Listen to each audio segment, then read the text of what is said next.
how to add metapixel code in WordPress. In this video, I'll show you how to add metapixel code to WordPress for tracking website easily.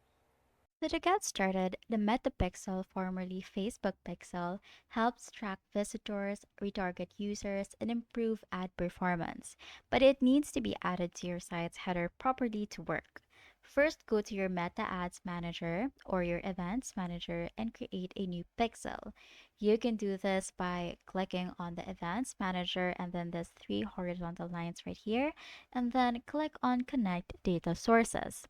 After that, after connecting, just click on this web and then click on connect. After that, paste or name your pixel right here. So for this one, let's name it Facebook Pixel. Once you have named it, click on Create Pixel. After that, enter your website URL. In this case, enter the URL of your WordPress account.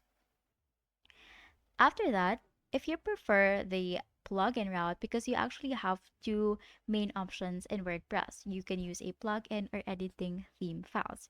If you prefer the plugin route, install insert headers and footers or header footer code manager. But before we do that, let's first install the base code.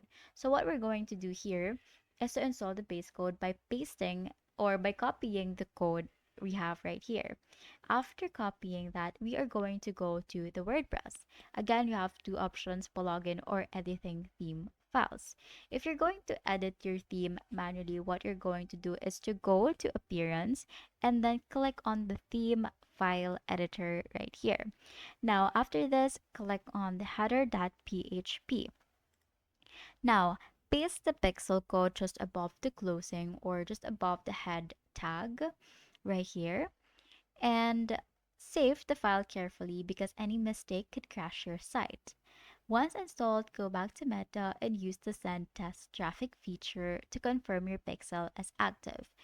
But again, do not forget to click on this update file to make sure that it has been updated. You'll also want to set up custom events like add to cart or purchase if needed. And that's how you add Meta pixel code in WordPress.